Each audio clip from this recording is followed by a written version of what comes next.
Beneath the marble halls of a billionaire's mansion, a secret promise lingered.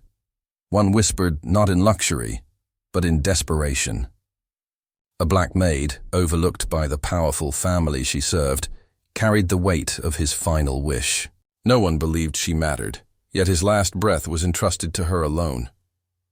What began as a duty soon became a battle against greed, lies, and a legacy that others would kill to erase. As the vultures circled, she held a truth that could shatter reputations and rewrite fortunes. But fulfilling a dying man's request was more than loyalty. It was survival. And when the world discovered what she had been hiding, the shock would leave even the wealthiest trembling. The mansion had always been a world within itself, grand, glittering, and cold in equal measure. Its marble floors echoed with footsteps that rarely belonged to family. Most of the time, they were the hurried steps of maids, butlers, and staff, moving like shadows through endless corridors. To the outside world, it stood as a monument to power and wealth. To those who lived within its walls, however, it was a theater of secrets, pride, and quiet sacrifices. Amara had worked in the mansion for years. She wasn't the loudest, nor the most noticeable among the staff. She kept her head down, moved silently, and fulfilled her duties with precision. She knew which chandelier needed polishing before the weekly guests arrived. She could predict when the roses in the garden would bloom and when the fountains would need cleaning. She knew every inch of the mansion, not because she belonged there, but because her life depended on knowing it better than anyone else. The family, however, hardly knew her name. To them, she was simply the maid, another uniformed presence who made the house run smoothly. The children ignored her. The matriarch looked through her.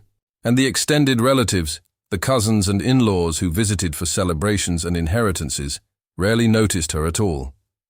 She was invisible, and yet invisibility gave her access to truths others never saw. The master of the house, Victor Harrington, was different. A billionaire whose empire stretched across continents, he had a reputation for ruthlessness in business and extravagance in life. Yet behind closed doors, in the quiet hours of the night when the mansion was still, Amara often found herself tending to him in ways no one else did.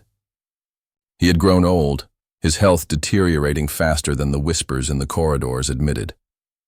And though his children paraded around him, eager for his favor and his fortune, it was Amara who sat at his bedside when pain kept him awake. Victor had never treated her as an equal. He was too proud, too steeped in his world of privilege, but he had acknowledged her presence in ways that others did not. He spoke to her in fragments, gave her instructions that extended beyond dusting and cleaning. Perhaps it was because she listened without judgment. Perhaps it was because when he coughed blood into handkerchiefs that were quickly hidden away, she was the only one who dared to meet his eyes without pretending nothing was wrong. The day he whispered his last request to her was not the day he died. It came weeks before when he knew his body was failing. He had called her closer, his voice thin but sharp, carrying the weight of urgency. His family thought him asleep, but Amara heard every word. His request was simple on the surface, yet dangerous in its implications. It was a promise that, if fulfilled, would alter the course of everything his heirs expected. Amara left that room with her hands trembling and her heart pounding. She had never been asked for more than labor. Yet suddenly, she carried the responsibility of his final wish. From that moment on, her world shifted. Every routine task, the laundry, the sweeping, the late-night checks on the kitchens, felt heavier, as though the walls themselves were watching. She became hyper-aware of the family's movements. She noticed how the eldest son lingered around the study, how the daughter-in-law whispered too loudly on the phone, how the matriarch insisted the lawyers rush documents through. Greed was an invisible perfume in the air, and everyone seemed intoxicated by it. And all the while, Amara held a secret none of them could imagine. The house staff noticed subtle changes in her demeanor. Once invisible, she now seemed more guarded. She declined invitations to rest in the servants' quarters, choosing instead to walk the halls late at night. When questioned, she offered simple excuses, checking windows, ensuring everything was locked. But in truth, She was protecting something entrusted to her. The Harringtons, oblivious to her inner turmoil, continued their charade of unity. To outsiders, they appeared dignified and refined, a family bonded by legacy. Behind the scenes, however, they were fractured, each sibling calculating how best to position themselves for the inheritance. Smiles were plastered on for the photographers at charity galas, but the minute the cameras vanished, so did their civility. Amara witnessed it all. She saw the way they tore at one another with carefully chosen words, the way they maneuvered like predators circling prey. They dismissed her presence, never realizing that the maid polishing the corner table was absorbing every detail. Victor's decline accelerated. The mansion, once filled with the noise of lavish dinners and roaring laughter, grew quieter, tense, suffocated by the looming inevitability. Amara's days blurred into nights, and her promise weighed heavier. What he had asked of her was not just personal, it was dangerous. If discovered, she could lose everything. Her livelihood, her reputation, even her safety. She often replayed his words in her mind, hearing his rasping voice urging her to fulfill his last wish. The gravity of it was terrifying. Yet alongside her fear was a spark of determination. For years, she had been treated as nothing more than background. Now, for the first time, she carried a role that placed her at the very center of the Harrington legacy.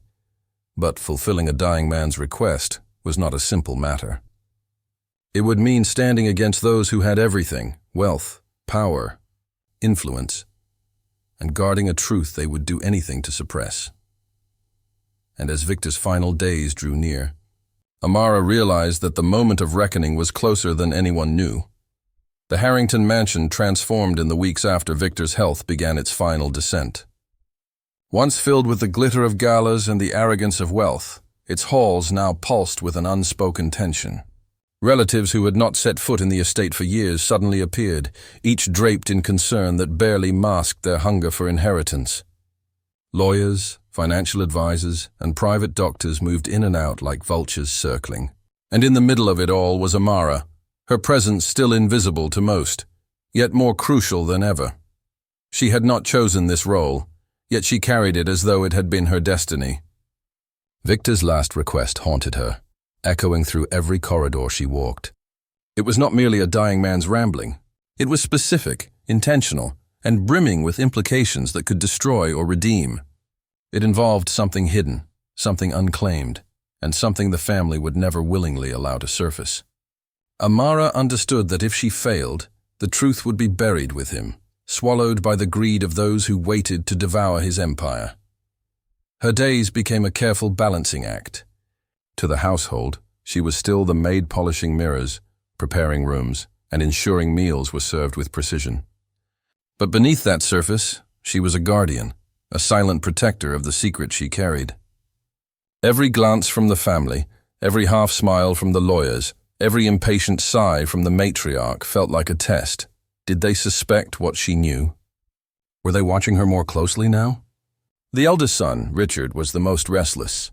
Tall, sharp-featured, and forever dressed in expensive suits, he carried himself as though the estate already belonged to him. His conversations with the lawyers were clipped and commanding, always circling back to his desire for control. He hovered near Victor's study, rifling through papers with an authority that wasn't his. More than once, Amara caught him glancing toward her as if wondering whether she had overheard. She kept her expression neutral, masking the storm beneath. Then there was Evelyn, Victor's daughter, whose charm was polished for society events but dulled within the mansion. She paced like a caged animal, her frustration spilling out in whispers to her husband over the phone. To her, inheritance was not just wealth. It was validation, proof that she was more than ornamental. Her eyes often lingered on Amara with disdain, as though sensing a presence that disrupted the fragile illusion of control. The matriarch, Eleanor, was perhaps the most dangerous of all. Regal, poised and unyielding, she had built her life around maintaining the Harrington legacy. Every detail of the mansion, from the placement of portraits to the staging of dinners, was orchestrated by her. To outsiders, she was the perfect example of grace under pressure. To Amara, who had watched her behind closed doors. She was iron-wrapped in silk, ruthless in her quest to preserve appearances. Eleanor never spoke directly to Amara unless it was to issue orders, but her silence carried menace. Amara felt their suspicion growing, not because they knew the specifics of Victor's last wish, but because they sensed something shifting beyond their control. The air in the mansion was thick with paranoia, every family member watching the other, convinced that someone else knew more than they did. At night, Amara lay awake in her small quarters at the far end of the servants' wing, replaying Victor's final words. He had entrusted her with more than a task. He had entrusted her with a piece of his conscience. For a man who had lived ruthlessly, his last request had carried a surprising note of humanity. That contradiction gave her strength. Perhaps deep down even he had known the empire he built was poisoned by greed, but strength did not erase fear. She began to notice things out of place. A drawer left open in the servants' quarters, a set of keys shifted from their usual hook, documents she had filed away mysteriously disturbed. Someone was searching, though she couldn't tell whether it was for her or for the truth she protected. One evening, she overheard Richard arguing with the lawyers in the study. His voice, low but furious, carried through the door. He demanded clarity about the will, pressed them on clauses they hesitated to explain. There was mention of a complication, something left unfinished. Amara's pulse quickened. Could this be tied to Victor's secret? Were they already circling too close to what she carried? In the days that followed, the tension escalated. The doctors visited more frequently, whispering about Victor's frailty, while the family grew restless. Arguments broke out over trivial details. Who would host guests? Who would manage accounts? Who would inherit the art collection? Yet beneath those petty quarrels lay a larger war, one none of them dared voice directly. Each sibling feared being cut out. Each cousin resented being overlooked. Each spouse schemed quietly to secure a place. And Amara, unseen and underestimated, held the one truth that could tip their entire world. The household staff, too, began whispering. They noticed how often Amara moved about the mansion late at night, how she lingered near Victor's study, how her expression grew more guarded by the day. Some warned her quietly, "Be careful, the family is watching." Others distanced themselves, fearful that whatever burden she carried might drag them down as well. In a house where loyalty was measured against survival, alliances shifted quickly. Despite the weight pressing on her, Amara clung to her promise. She began making careful preparations, writing notes to herself in code, memorizing hiding places within the mansion's vast expanse. She mapped escape routes in her mind, rehearsing what she would do if cornered. Each act of caution became a ritual, sharpening her resolve. Yet the family's greed pressed closer. Eleanor began questioning staff with unusual persistence, her sharp eyes dissecting their answers. Evelyn grew impatient, lashing out at anyone who crossed her. Richard, more cunning than the rest, prowled the corridors at odd hours, as if searching for something hidden in the walls themselves. Amara realized then that the true danger was not just in failing Victor's last wish, but in surviving the storm it unleashed. The Harringtons were not merely fighting for wealth, they were fighting for dominance, for legacy, for power that defined their very existence. And anyone who stood in the way, no matter how insignificant, risked being crushed. The mansion became a battlefield of silent wars. Every gesture, every glance, every word carried double meaning. The staff tread carefully, lawyers avoided direct answers, and the doctors hid truths about Victor's condition. It was as though the very house held its breath, waiting for the inevitable collapse. And through it all, Amara's determination grew. She was no longer simply a maid, overlooked and forgotten. She was the vessel of a dying man's final truth, a truth that could unravel the lies holding the Harringtons together. What she did not yet realize was how far the family would go to bury that truth. The traps were already being laid, suspicion already sharpening into strategy.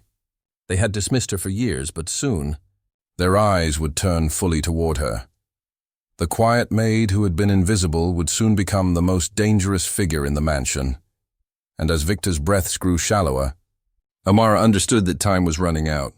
The moment of revelation was drawing near, and with it, the clash that would decide not only the fate of a billionaire's legacy, but her own survival.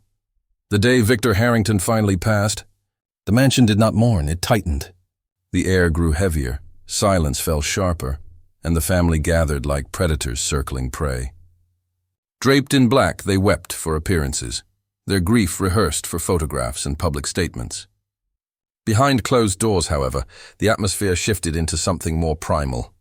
The inheritance was no longer a distant conversation. It was here, ready to be claimed. Amara stood in the shadows, unseen as always.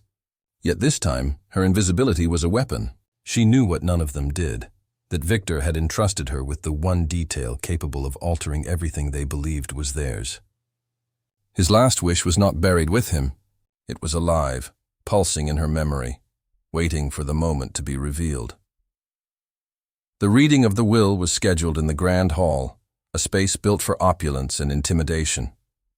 High ceilings adorned with chandeliers, oil paintings of ancestors glaring down from gilded frames, and long velvet curtains that darkened the room into a theater of wealth.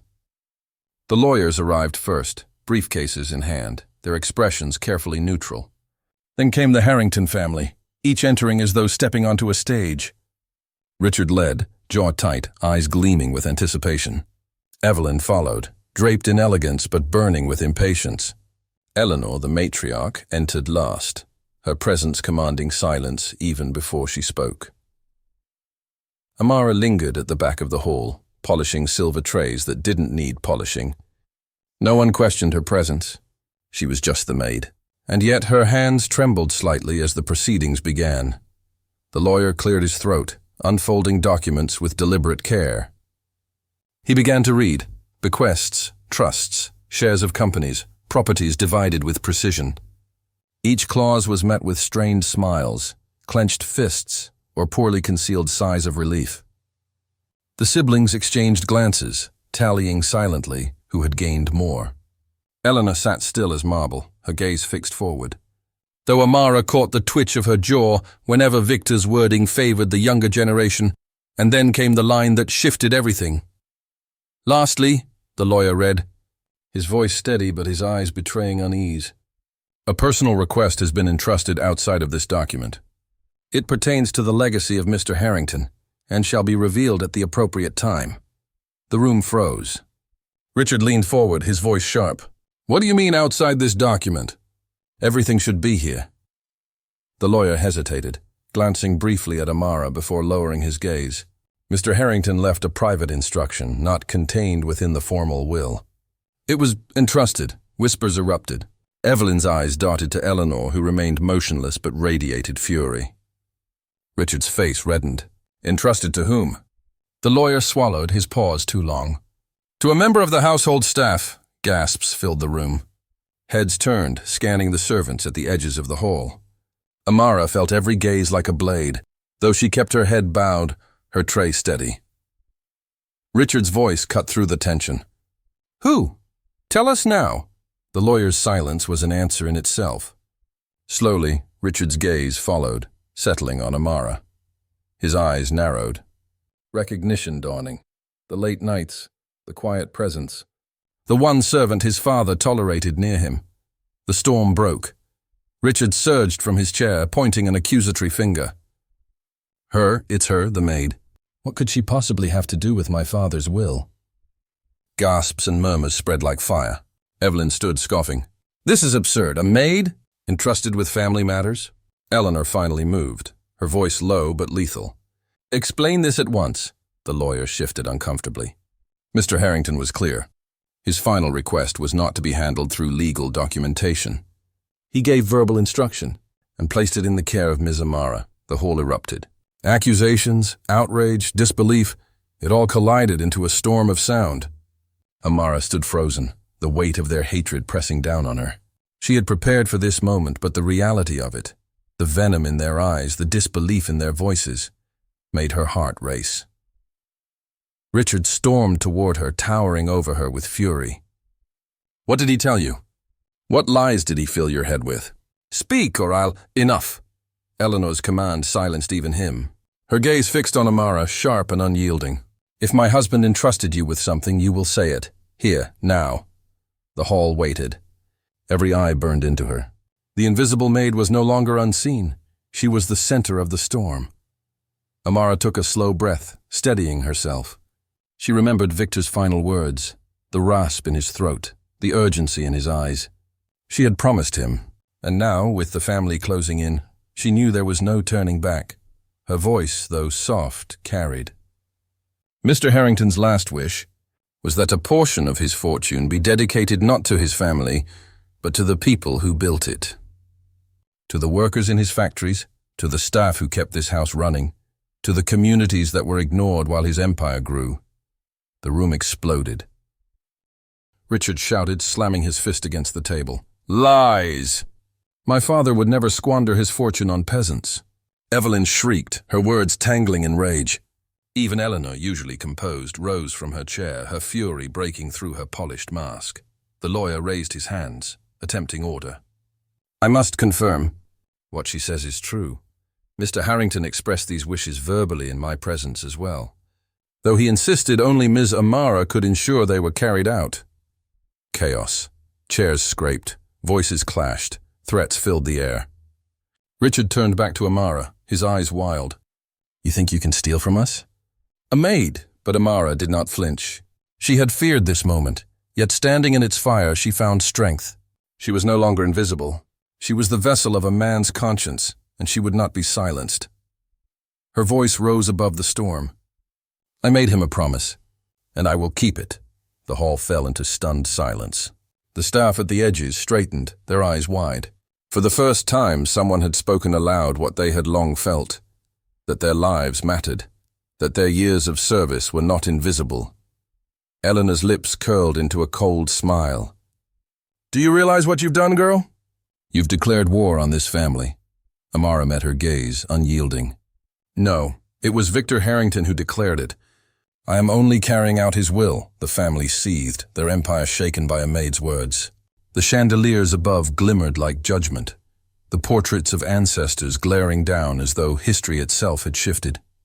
The Harringtons had spent their lives overlooking her. Now, in the moment that mattered most, it was the maid who held their legacy in her hands. The days that followed the reading of the will turned the Harrington mansion into a battleground, not of weapons, but of whispers, legal maneuvering, and seething contempt. What had been a private estate of control now resembled a fractured fortress, each corner humming with tension. The family's outrage was relentless. Richard raged openly, his pride wounded beyond repair. Evelyn sulked with venom, her every word dripping with spite. Eleanor, though outwardly composed, began orchestrating quiet strategies, pulling strings in the background. They all had one shared conviction. Amara had overstepped, but Amara no longer carried herself as invisible. For years she had been a silent fixture, passing unnoticed through their halls. Now she walked with the steadiness of someone who bore more than secrets. She bore a dying man's final trust. Though the family hurled insults, cast suspicious glances, and whispered of ways to discredit her, she moved with quiet certainty. She was not untouchable, but she was no longer powerless. The lawyers, though cornered by the family's fury, confirmed what she had said. They had been present when Victor expressed his final wish, though he had insisted only Amara could see it through. That validation, reluctant as it was, gave her protection. The Harringtons could scream, but they could not erase the truth without dismantling their father's word. For the first time, the staff of the mansion, maids, butlers, gardeners, looked at Amara with awe. They had always moved like shadows themselves, trained to be unseen, but she had broken that unspoken rule. In her defiance, they saw a reflection of their own long-silenced value. They whispered about her courage in the servants' quarters, about how a maid had stood against giants. And though fear lingered, so did pride. The press soon caught wind of the fracture within the Harrington estate. Rumors of Victor's unconventional last request leaked to reporters who smelled blood in the water. Headlines spoke of legacy disputes, of fortune directed away from heirs and toward the working class. Photographers camped at the gates. Journalists speculated endlessly, and the Harrington family's carefully constructed image of unity began to crumble. Eleanor attempted to suppress the stories, but the world beyond the mansion was too hungry for scandal. The fall of a powerful family made for irresistible drama. Amara, though unprepared for the glare of outside attention, remained steady. She declined interviews, avoided cameras, and refused to let the family bait her into speaking recklessly. Her strength lay not in fame, but in fidelity to her promise. Quietly, she began working with the lawyers to draft the necessary steps, establishing trusts, identifying beneficiaries, and creating foundations that would direct wealth to those Victor had named. It was tedious, fraught with resistance, but each signature she witnessed, each document she guarded, felt like another stone laid in the foundation of his last wish. The Harringtons retaliated in every way they could. Richard tried to challenge the verbal instruction in court, arguing it held no binding power. Evelyn sought to discredit Amara, spreading whispers of theft, dishonesty, even insanity. Eleanor pulled political favors, urging judges and officials to dismiss the matter. Yet every attempt met resistance. The lawyers, bound by their duty and their fear of dishonoring Victor's name, stood firm. Evidence of his intent, letters, recordings, and their own sworn testimony stacked against the family's accusations. The more they fought, the more their image unraveled. Their greed, laid bare in public, turned sympathies toward Amara. Reporters painted her as the unlikely heroine, a maid entrusted with justice, standing firm against the arrogance of billionaires. Social media erupted with fascination, dubbing her the maid who held the fortune. Hashtags spread, stories circulated, and support grew from voices far beyond the mansion walls. Yet Amara did not revel in it. Fame was not her desire. Survival and fulfillment of her promise were. She had no illusions. Victor's request had not been born purely of nobility. Perhaps it was guilt, perhaps regret. But whatever his reasons, the effect was real. Lives would change. Dignity would be restored, and the invisible would finally be seen. The tension reached its peak weeks later. When the final court decision arrived, the judge, after reviewing testimony and evidence, declared Victor's verbal instructions valid, binding under the weight of corroboration and legal precedent. A significant portion of his fortune, though not all, would indeed be diverted into trusts and community foundations, as Amara had revealed. The family, though still staggeringly wealthy, had lost their monopoly over his empire. The ruling struck the Harringtons like a blow. Richard stormed out of the courtroom, his face crimson with rage. Evelyn wept, not from grief but humiliation. Eleanor, though outwardly calm, carried herself with the brittle sharpness of a glass about to shatter. Their empire still stood, but it no longer felt untouchable. The cracks were permanent, the stain irreversible. Amara, however, left the courthouse with quiet dignity. The press surged around her, cameras flashing, voices shouting questions. She said nothing, only walked steadily forward, her head held high. Behind her, the Harrington name echoed with scandal. Ahead of her, the road stretched uncertain but purposeful. Back in the mansion, the shift was palpable. The staff, once timid and unseen, found themselves treated with newfound caution. The family, stripped of some of their arrogance, no longer barked commands with the same venom. They could not erase the fact that one maid had undone their illusion of control. For Amara, the walls no longer felt like a cage. They felt like a monument she had conquered. In time, the foundations Victor had requested began to take shape. Scholarships were granted to children of workers. Funds were directed into struggling communities. Wages in his factories were quietly adjusted. The gestures, though modest compared to the Harrington fortune, sent ripples far beyond the mansion. For those who had once felt forgotten, it was validation that they had not been invisible after all. Amara never took credit. She remained in the background, just as she had always been, but now by choice rather than circumstance. She did not seek glory. She sought only the quiet satisfaction of a promise kept. Yet her life changed nonetheless. She no longer carried herself with bowed shoulders. She walked with the calm strength of someone who had faced giants and remained unbroken. The Harringtons, meanwhile, lived with the bitter taste of defeat. At galas, their smiles were tighter, their laughter more forced. Whispers followed them everywhere, about the maid who had undone them, about the fortune that slipped from their grasp. They still held wealth, still held power, but the aura of untouchable supremacy was gone. They had been humbled in a way they would never forget, and though they would never admit it, they feared her.